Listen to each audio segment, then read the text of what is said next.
নমস্কার বন্ধুরা, আপনাদের সবাইকে স্বাগত জানাই আমাদের চ্যানেল সমাচার দর্শনে। আজ আমরা কথা বলবো এমন এক উৎসব নিয়ে যা শুধু একটি ধর্মীয় অনুষ্ঠান নয়, একটি প্রকৃতি, কৃষি, জ্যোতির্বিজ্ঞান ও লোক সংস্কৃতির এক অপূর্ব মিলন। আজকের ভিডিওর বিষয় মকর সংক্রান্তি। এই দীর্ঘ ভিডিওতে আমরা জানব মকর সংক্রান্তির ইতিহাস, বৈজ্ঞানিক ব্যাখ্যা, ভারতের ভিন্ন রাজ্যে কীভাবে এই উৎসব পালিত হয়, বাঙালি সমাজের এর গুরুত্ব, পিঠেপুলির ঐতিহ্য, গ্রাম বাংলার ছবি এবং আধুনিক সময় এই উৎসবের রূপান্তর। চলুন শুরু করা যাক। মকর সংক্রান্তি হলো সেই দিন যেদিন সূর্য দেবতা ধনুরাশি থেকে মকর রাশিতে প্রবেশ করেন। সংস্কৃত ভাষায় সংক্রান্তি মানে হলো পরিবর্তন, অর্থাৎ সূর্যের রাশিচক্র পরিবর্তনের দিন। ভারতীয় জ্যোতির্বিজ্ঞানে এটি অত্যন্ত গুরুত্বপূর্ণ একটি দিন।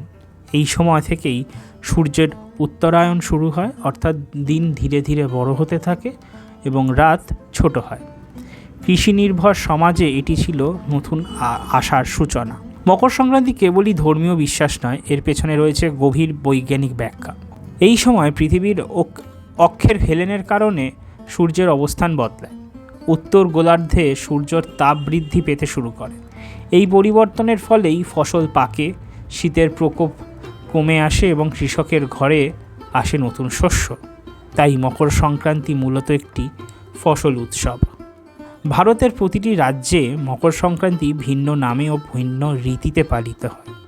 পাঞ্জাব ও হরিয়ানাতে লোহরি, তামিলনাড়ুতে পোঙ্গল, গুজরাটে উত্তরায়ণ মানে ঘুড়ি উৎসব, আসামে মাঘ বিহু, মহারাষ্ট্রে তিলগুল উৎসব। এই বৈচিত্র্যই ভারতের সংস্কৃতির আসল সৌন্দর্য। বাংলায় মকর সংক্রান্তি মানেই পিঠেপুলি। গ্রাম বাংলার ঘরে ঘরে এই সময় তৈরি হয় পাটিসাপটা, দুধপুলি, ভাপা পিঠে, চিতুই পিঠে। নতুন চাল, খেজুর গুড় আর নারকেলের মিষ্টি গন্ধে ভরে ওঠে শীতের সকাল। আত্মীয় স্বজন, প্রতিবেশীদের সঙ্গে পিঠে ভাগ করে নেওয়ার মধ্যেই লুকিয়ে আছে বাঙালির সামাজিক বন্ধন। মকর সংক্রান্তি মানেই গ্রাম বাংলায় মেলা, নাগরদোলা, পুতুল নাচ, বাউল গান, যাত্রাপালা সব মিলিয়ে এক উৎসবমুখর পরিবেশ। এই মেলাগুলো শুধু বিনোদন নয়, গ্রামীণ অর্থনীতিও বড় অংশ। হস্তশিল্প, মাটির খেলনা, লোক খাদ্য সব কিছুর সমাহার দেখা যায় এইখানে। আজকের শহরে জীবনে মকর সংক্রান্তির রূপ বদলেছে। অনেকেই পিঠে কেনেন দোকান থেকে, মেলা সীমাবদ্ধ হয়েছে শহরতলিতে। তবু এই উৎসব আমাদের শিকড়ের কথা মনে করিয়ে দেয়।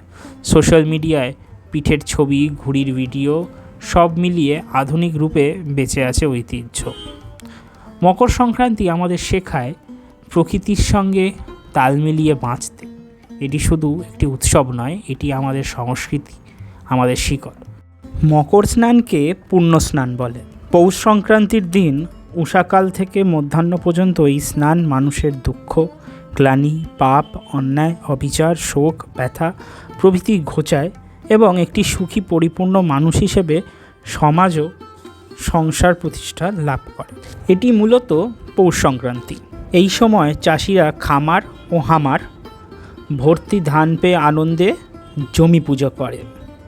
অঘ্রাণ মাসের যে কোনো সোমবার কিংবা শুক্রবার চাষিরা জমির ঈশান কোণে থেকে আড়াই বুদা ধান গাছ কাস্তে দিয়ে কেটে বাড়িতে আনত এবং চালের উপর তুলে রাখত।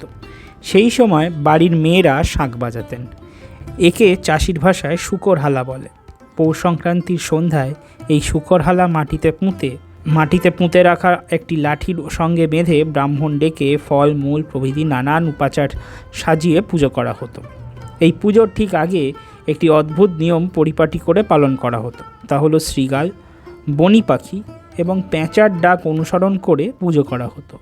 এই প্রাণীগুলো যখন ডাকতো তখন গৃহস্বামী পেতলের ঘটি ভর্তি জল নিয়ে চালের গুঁড়ি দিয়ে নকশা করা মাটিতে ওই শুকর হালার চারধারে ঘুরে ঘুরে 3 বার জল ফেলত। তাই একে কেউ কেউ বনি পুজোও বলে। রাত্রে বাড়ির মহিলারা পিঠে পুলি পরব করত। দিনের বেলা আরেকটি উল্লেখযোগ্য পুজোর ব্যবস্থা করত। কি পল্লী অঞ্চলে কি শহরাঞ্চলে ঠাকুর থান বলে একটি কথা আছে। বিশেষ করে কালোয়ারের থান, কালী মায়ের থান, শীতলা বুড়ির থান, চণ্ডী বুড়ির থান, মনসা মায়ের থান, শিবের থান প্রভৃতি থানের পেতলের থালায় আতপচাল, আগুর, গোটা ফল ইত্যাদি সাজিয়ে গৃহস্থের মেয়েরা পরিষ্কার পোশাক পরে নৈবেদ্য দিতে যেতেন। এভাবে গ্রামে বা পাড়ায় যতগুলি দেবস্থান রয়েছে সেগুলোর সবকটিতে একই নৈবেদ্য দেওয়া হতো। অধিবাসীদের এই দিন থেকে মাঘ মাসের প্রায় মাঝামাঝি পর্যন্ত টুসু পূজা এবং নানান উৎসব চলতে থাকে। বড় বড় স্রোতস্বিনী নদীতে এবং সাগরে সাধুগণ, গৃহী সাধুগণ এবং অন্যান্য ধর্মতাপন্ন পরিবারের পূর্বপুরুষদের আত্মার শান্তিতে অর্পণ করেন। দক্ষিণ 24 পরগনার সাগরের কপিলমুনির তীর্থাশ্রম, যাকে আমরা গঙ্গাসাগর মেলা হিসেবেও চিনি, 10 লক্ষাধিক পুণ্যার্থী দেশ বিদেশ থেকে মকর স্নান বা পুণ্য স্নান করতে আসেন মা গঙ্গায়। ভাগীরথী, কংসাবতী, সুবর্ণরেখা প্রভৃতি নদীতেও এই স্নান পর্ব চলে।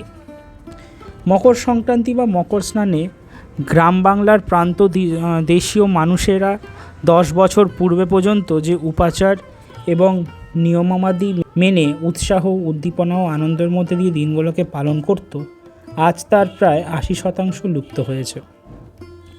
শুকরহালা বা বনি পূজা প্রায় বাড়িতে আর হয় না বললেই চলে। এই নির্দিষ্ট দিনটিতে পিঠে পুলি হতো, তাও প্রায় বন্ধের পথে। এখন তো বরং উঠছে বাই তো কটক যাই, এর মতো ইচ্ছে করছে পিঠেপুলি খাবো, কিংবা কোনো বিশেষ আত্মীয় এসেছে তার সম্মানে পিঠেপুলি করতে হবে। তাই এসব উৎসবের গুরুত্ব ক্রমশ হ্রাস পেয়েছে। মকর সংক্রান্তির পরদিন অর্থাৎ 1 মাঘ সকালে গত রাতের পুজোর উপাচারের কিছু অংশ নিজস্ব যে কোনো ধানের জমির ঈশান কোণে শ্রদ্ধাভরে রেখে আসতো, তা এখন আর হয় না। ফসলের জননী হলো জমি, এই জননীর সেবা করতে বাঙালি আর চাইছে না। এভাবে একটা সংস্কৃতি বাঙালির জীবন থেকে প্রায় লুপ্ত হয়ে যাচ্ছে। ভিডিওটি ভালো লাগলে অবশ্যই লাইক করুন, শেয়ার করুন এবং চ্যানেলটা সাবস্ক্রাইব করতে ভুলবেন না। আর সবাইকে আবারও মকর সংক্রান্তির অনেক অনেক শুভেচ্ছা। নমস্কার।